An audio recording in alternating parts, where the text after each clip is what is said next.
Ricardo Gandur é formado em Engenharia Civil na Universidade de São Paulo e jornalismo na Faculdade Casper Libero. Estudou também Publishing em Stanford e Administração de Empresas na Fundação Getúlio Vargas. Deu aulas na Casper Libero e, como professor colaborador, deu aulas na ECA e agora na SPM. Ano passado, por 6 meses, foi Visiting Research Fellow na Escola de Jornalismo da Columbia University, Estados Unidos. Gandur é membro dos conselhos consultivos do Board Latino-Americano, da Associação Mundial de Jornais e do Instituto Palavra Aberta. Hoje, integra o conselho da startup Impact Mania, plataforma digital que mapeia pelo mundo líderes que causam alto impacto em seus campos de atuação, baseado na Califórnia, Estados Unidos. No jornalismo, trabalhou como repórter e editor na Folha de São Paulo. Esteve no grupo de fundadores e dirigiu a Publifolha. Foi diretor de publicação na editora Globo, diretor executivo do Diário de São Paulo e diretor de conteúdo de todo o Grupo Estado, ou seja, além do jornal, do portal, da agência, das rádios Estadão e Eldorado. Atualmente é diretor executivo da rede CBN de rádios.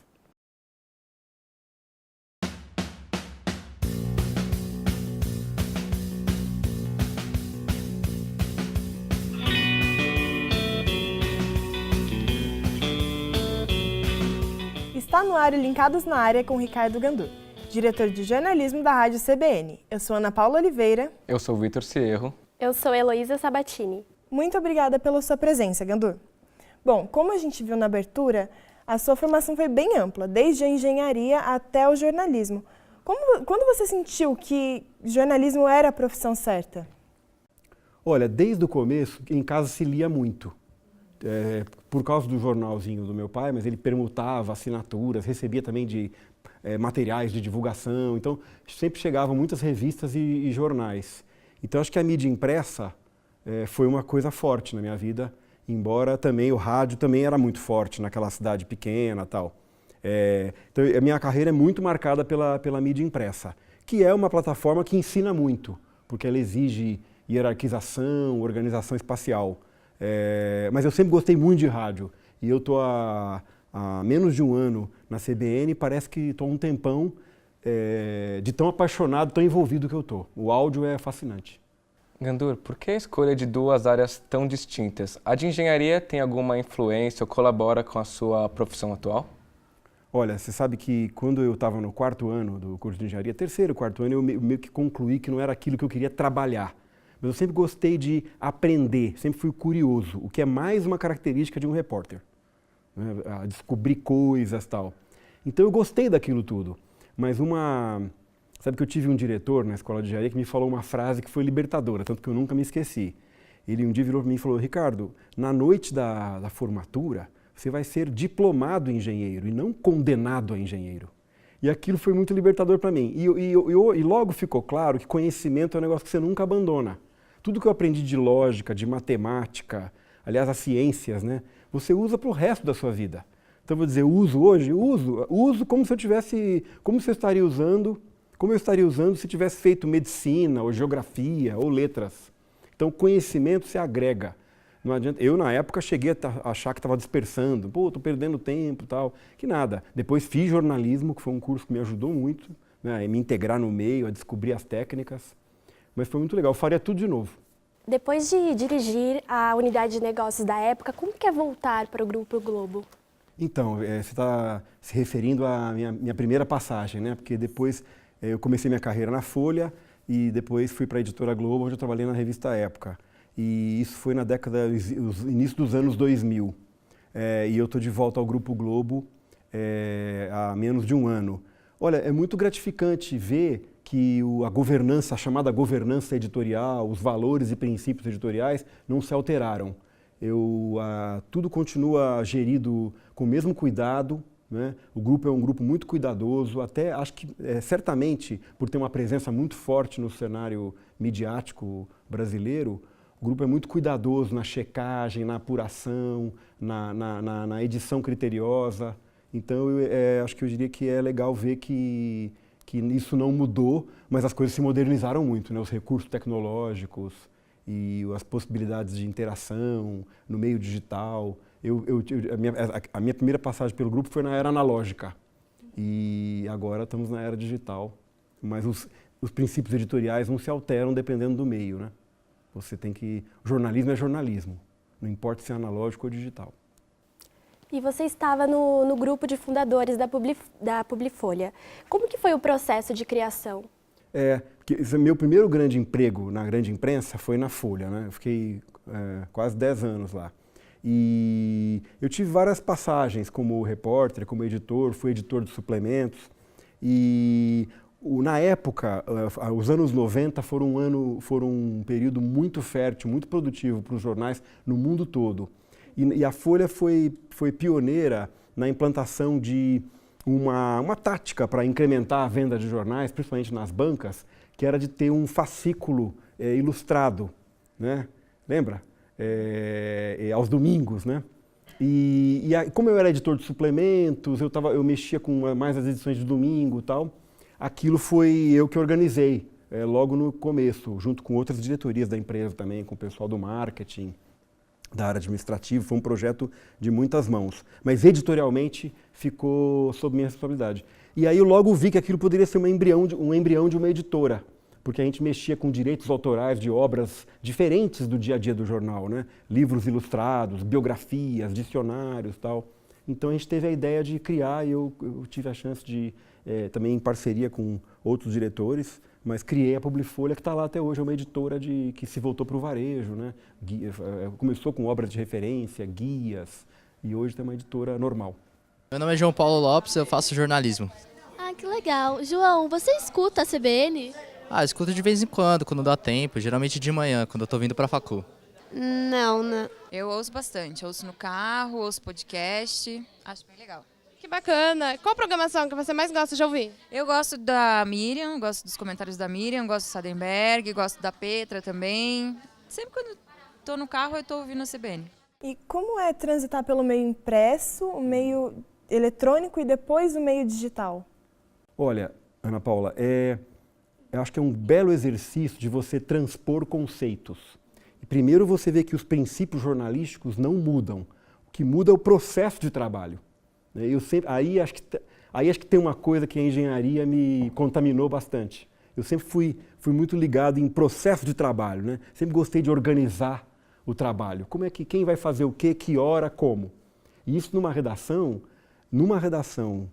se você não tiver rotinas implantadas e sistemas de trabalho implantados, a gente sabe, né? A coisa não rola. Então você tem que ter muito bem organizado quem faz o quê, que hora, quem é responsável. E eu sempre gostei muito disso, e acho que complementando a pergunta anterior do colega, acho que a engenharia me reforçou esse aspecto de organização, né? Então, o fascinante ao trocar de e-mails é você ver como que é o processo diferente, né? No rádio, por exemplo, aconteceu algo agora, está ao vivo lá, matei, já fiz, né? Até na internet você tem que sentar e escrever. No rádio, abriu o microfone, né? Eu me lembro quando no sábado que foi anunciada a morte do Fidel Castro, eu encontrei com uns amigos que acabavam de sair do plantão de um jornal que eu trabalhei aqui em São Paulo, na hora do almoço, e eles estavam lá preparando um caderno especial ainda. Eu brinquei, falei, eu já fiz todo o meu trabalho, já pus ao ar correspondente, já entramos com matéria especial no rádio, né? Então são tempos diferentes, né? A mídia, vocês vão ver duas palavrinhas que vão perseguir vocês pelas suas carreiras: tempo e método. Tudo tem um tempo que seja ágil, que seja online, interativo, já. Ou que seja um livro que você esteja editando para daqui a 6 meses. Para cada tempo tem um método. E o jornalista que conseguir entender isso, essa organização de como apurar, como editar, vai poder se organizar melhor na carreira. Quero avisar vocês que estão nos assistindo que pode nos mandar perguntas ou sugestões de convidados para o nosso perfil no Twitter, @linkadozoom, lembrando que 1 é numeral. Gandur, temos um tweet aqui para você do @ViniciusAfonso2. Ele queria saber qual a maior dificuldade que você enfrentou nos últimos anos como jornalista. Olha, toda eleição presidencial é uma grande dificuldade nos últimos anos no Brasil. Eu diria que eu digo isso porque estou começando a me preparar para mais uma, né? Eleição presidencial tem sido um desafio, né, de você não errar, de você contemplar de forma adequada todos os debates, todas as propostas, e tentar escorregar menos possível nas armadilhas que vão acontecer. Então, eu diria que toda eleição toda a proximidade de uma eleição me provoca assim, um preparo reforçado, né? E a gente vai estar caminhando para mais uma aí para frente. Bom, e o quanto do seu estudo realizado na Universidade de Colômbia você está aplicando no jornalismo e principalmente na rádio?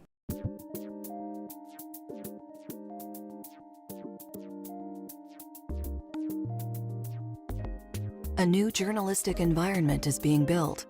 It is characterized by consolidation and fragmentation, two conceptually opposed phenomena that advance simultaneously. Olha, Ana Paula, acho que totalmente. Colômbia é uma escola muito prática e que valoriza demais a reportagem, a técnica da entrevista, o jeito de olhar para o entrevistado, de se preparar para a entrevista, e valoriza muito o fazer jornalístico. Então, acho que minha rápida estada lá me recarregou bastante, me renovou bastante esses conceitos do jornalismo investigativo e do fazer jornalístico, né? Foi assim, uma coisa muito, muito legal. E também um conceito de independência, né? O jornalista deve perseguir a sua independência até pessoal, né? Pessoal, para poder estar sempre muito bem posicionado em qualquer matéria que ele vá fazer. Isso é uma coisa que nenhuma empresa jornalística põe como norma, porque é um terreno muito complicado. Mas eu, pessoalmente, digo assim que se eu quiser me desenvolver na carreira de jornalista, eu não deveria, por exemplo, manifestar minhas opiniões numa rede social, né? Eu deveria me abster de manifestar minhas opiniões pessoais, se eu quero construir uma carreira consistente de jornalista, que amanhã ou depois vai cobrir ou política, ou gastronomia, ou moda, ou esportes, o que seja. Para qualquer assunto, a gente deve perseguir a nossa independência. E acho que em Colômbia a gente bebe muito dessa fonte. Como você estava falando, que o jornalismo é um método. Como você explica isso? Working processes are undergoing huge transformations. The separation between journalism and entertainment, journalism and advertising, journalism and advocacy, information and opinion is in many cases unclear or fading out. In some circumstances, journalism is being applied as a simple tool or a format. Journalism is a method. Maintenance of newsroom practices can determine the quality of the new ecosystem. Journalism schools will, more than ever, be in charge of providing professionals and organizations with the fundamentals of the craft. É um método porque o jornalismo trabalha muito com lógica e com cruzamento de referências, né? No primeiro ano da faculdade, a gente aprende as 5 perguntinhas básicas, né? Para todo fato existe um que, um quem, um quando, um como e um porquê. Essa é a base do método jornalístico. Ainda hoje, você vê vídeos sendo subidos aí na web que não foram minimamente entrevistados pelo editor ou pelo repórter que subiu. O que está acontecendo ali? Quem filmou isso? Quem aparece? Quais são as pessoas da cena? Quando aquilo ocorreu? Por que eu estou publicando isso? Qual que é a relevância? A tecnologia nos dá possibilidades imediatas e a gente, eu digo a gente, estou me incluindo, todo mundo, hoje, está acontecendo essa questão no jornalismo hoje. A gente faz coisas muito rapidamente e com um ar de que está acabado, está bonito, está pronto e não está só começando. Me manda um vídeo pela web, me manda um áudio ou um texto que está circulando e eu compartilho isso sem aplicar o método, né? Então, eu costumo dizer, nesse momento, aquela peça que veio a público, ela não tem uma plaquinha escrito, contém jornalismo. Ela é uma coisa qualquer, ela é uma informação jogada, um apanhado de textos, áudios ou vídeos qualquer. Ela não passou pelo método jornalístico. Então, isso que é aplicar o método jornalístico. É você entrevistar o teu objeto, olhar para ele e dizer quem é você, de onde você veio, a que você serve, né? Para quem se prejudica, quem beneficia. Isso é que é o método jornalístico. O repórter é um eterno insatisfeito com o que lhe é mostrado, né? Te mostra uma coisa e você está insatisfeito. Você fala, mas espera aí, de onde veio isso? por quê? Como assim? Essas são as perguntinhas que um repórter deve fazer, e isso é aplicar o método jornalístico. E Gandour, qual a sua visão do jornalismo em relação assim, ao antes e ao depois da intervenção da internet? Olha, eu acho que o saldo é positivo, porque a internet possibilitou que toda a população do mundo, em qualquer canto do planeta, pudesse expressar sua posição, né? Pudesse denunciar, pudesse mostrar coisas, né?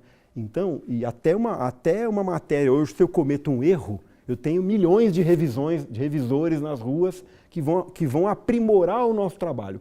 Então, eu acho que o nosso trabalho, ele tem grande chance de ser aprimorado pela internet. Agora, é que ao mesmo tempo, essa coisa de qualquer um, aí volta ao nosso ponto anterior, de qualquer um poder publicar, o que é publicar? É tornar público, né? Sem qualquer critério, sem uma checagem. E se as pessoas recebessem isso com algum cuidado, mas não, todo mundo recebe tudo que vê como uma verdade e aquilo e acabou, né? Então eu acho que, repito, o saldo é positivo, mas nós estamos passando por um momento um pouco complicado no que diz respeito à qualidade da informação. Porque muita gente embala o que quiser com um formato jornalístico, então a coisa parece jornalística, mas não é, porque ela não passou pelo método. E como que um jornalista acompanha toda essa mudança na era digital? Essa constante mudança? É um pouco isso que você falou, quer dizer, tem que acompanhar. Ele acompanha vivendo isso, né? Protagonizando, mas aí acho que tem um truque. Quem escolheu ser jornalista, não é um cidadão qualquer, vou dizer dessa forma, assim, não é uma arrogância, mas você tem que usar a rede, é como se você é um médico que entra no hospital, você entra com outros olhos, né? Você tem que usar a rede de forma crítica. Não adianta você querer falar, não, mas eu estou em casa já de pijama, estou aqui, eu posso fazer o que eu quiser. Não. Para mim, o jornalista é jornalista 24 horas. Ou ele escolheu essa profissão, né, ou não escolhe. Então, o jornalista tem que usar a rede de forma crítica, aprender e ter cuidados ao se posicionar, ao se expor. Né? Mas usar muito, essa é a minha resposta. Né? Usar para entender as possibilidades. Mas não é um cidadão comum. Ao escolher essa profissão, você automaticamente tem que tomar uma série de cuidados e até de abrir mão de uma série de coisas. Você sabe muito bem que um repórter não viaja a convite, não aceita presentes acima de algum valor, né? Mesmo repórteres e editores de jornais, por exemplo, especializados em economia e finanças, são aconselhados ou até proibidos de aplicar diretos em papéis de empresas. Imagina o seguinte, você compra ações da empresa X, do setor de alimentos, e você é repórter daquele setor. Qual a independência que você vai ter se a empresa que você tem ações, né, se você estiver fazendo uma matéria? Então, os repórteres são aconselhados a investir por meio de fundos, né, que é indireto. Olha que coisa, olha que detalhe. Puxa, eu não sabia que era assim. É assim. That's life. Essa é essa profissão. Gandour, nós temos mais um tweet para você. O @jornalemos pergunta qual a principal diferença entre o jornalismo norte-americano e brasileiro? Olha, o jornalismo brasileiro, a partir da segunda metade do século XX, ele se espelha bastante no americano, né? Até então, o jornalismo brasileiro era mais espelhado no europeu, que era uma abertura de texto com nariz de cera. É a partir da final da metade do século XX, e nariz de cera é uma introdução bem meandrante, que não vai direto ao ponto, até chegar. Eu brinco, né, que o Le Monde até hoje, sem saber do que se trata a notícia, lá pelo 8º parágrafo, né? É aquele estilo, né? Não estou sendo injusto com o Le Monde, que tem um grande mobile. O mobile do Le Monde é ótimo e super ágil e tal. É mais irônico, isso é mais do passado. Eles se modernizaram bastante. Mas o jornalismo brasileiro se alinhou muito com o americano, principalmente a partir da segunda metade do século XX, que é a pirâmide invertida, né? Informação principal no lead, no começo do texto, busca da objetividade, né? Permanente busca da objetividade, infografia, data journalism, né?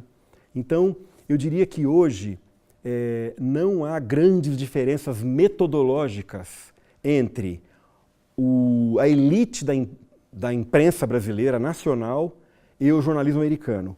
O que há é que no jornalismo americano você tem muito mais empreendimentos estabelecidos, muito mais diversidade, jornais médios, pequenos, rádios. Você tem um ecossistema muito mais rico.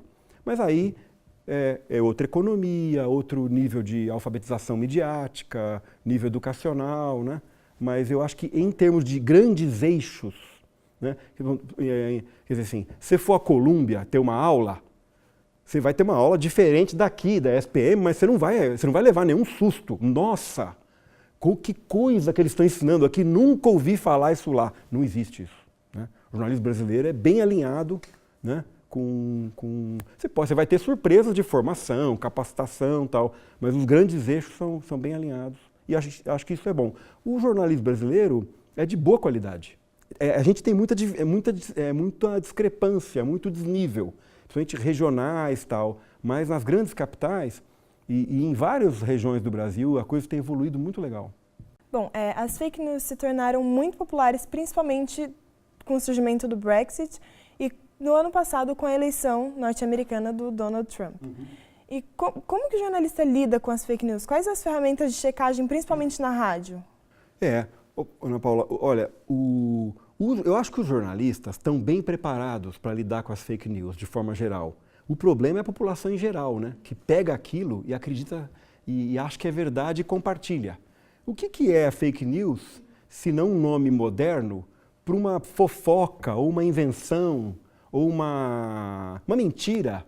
Mas aí que tá. Mas ela é embalada com um jeitão de jornalismo, foto, legenda, título, áudio, vídeo. Então aquilo ganha ares de legítimo. E o estrago que faz na população em geral é terrível. Reputações. As fake news têm dois grandes propósitos.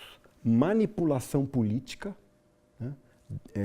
Desqualificar um governante para cá ou para lá, ou seus detratores, e um negócio. Porque nos grandes buscadores e redes sociais, onde a publicidade, centavo a centavo, é dada por clique, muitos sites de fake news ganham dinheiro às nossas custas. Né? Não sei se vocês já ouviram falar das click farms, que tem na Índia, na China, onde tem click farm? Não é mais robô, são salões imensos com gente sentada na frente de uma tela clicando. São as click farms, fazendas de cliques. Para quê? Para ganhar dinheiro. Então, é um lado terrível. Mas eu acho que, de novo, a solução está na própria tecnologia. O Google já está se movimentando, o Facebook já está se movimentando, o Twitter, grandes companhias, startups surgindo. Isso gera uma outra oportunidade de negócio com ferramentas que vão calibrar isso aí, corrigir isso aí. A tecnologia vai cuidar disso, tenho certeza. Pegando o gancho das fake news, você disse no Instituto Palavra Aberta que a missão do jornalista está sendo desafiada a cada dia, mas o nosso papel é ser o curador da informação e promotor da liberdade. Sendo assim, quais os principais desafios encontrados? Olha, os principais desafios para cumprir essa missão é não esquecer do nosso método e não perder a nossa independência, né? Eu acho que se sempre houve armadilhas para um repórter de saber se a informação que ele está apurando era verdadeira, a quem interessava aquilo, hoje, ao mesmo tempo, as armadilhas aumentaram, no caso das fake news, mas também as possibilidades aumentaram, né? Gente, eu sou a minha geração, que eu acho um privilégio ter vivido a mídia analógica e estar vivendo a digital, eu sou do tempo que para fazer uma entrevista com o ministro, você subia 2 andares, pegava uma pasta empoeirada cheia de xerox, né, do Delfim Neto, para preparar.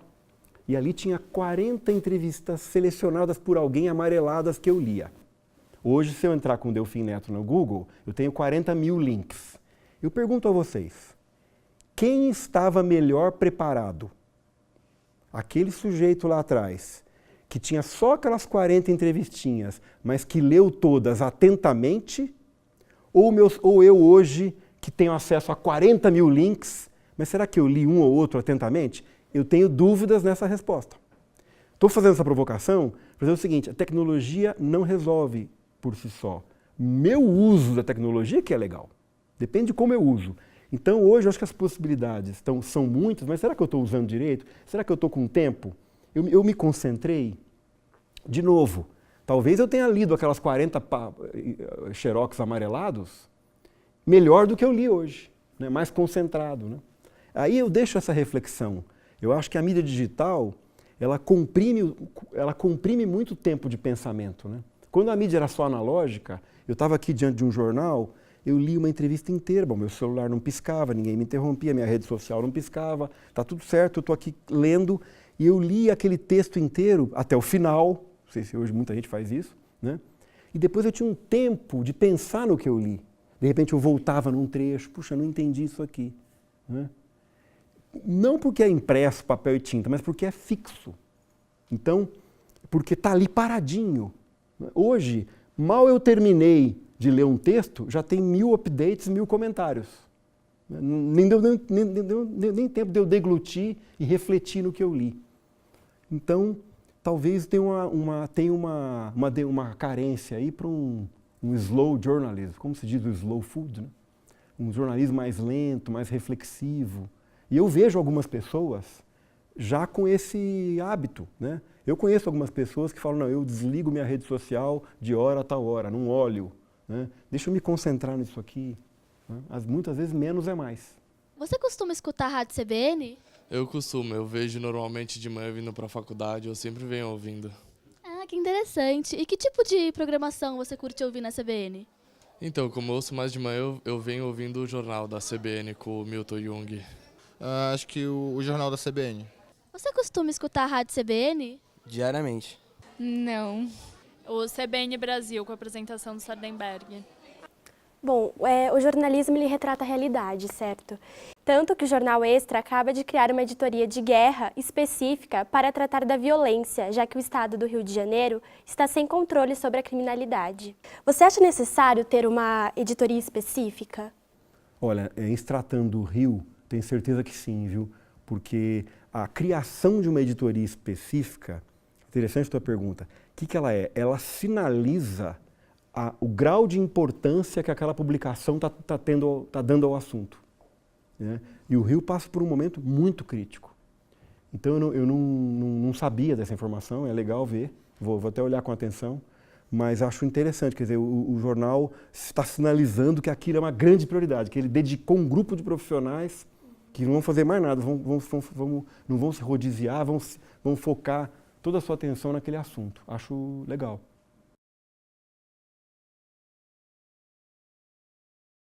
Olha, porque você não vive no Rio, viu? Mas a situação lá é de guerra. Quer dizer, nós estamos hoje com 98 policiais mortos, só nesse ano. É uma coisa absurda. Né? Assaltos no semáforo, não posso falar farol, né?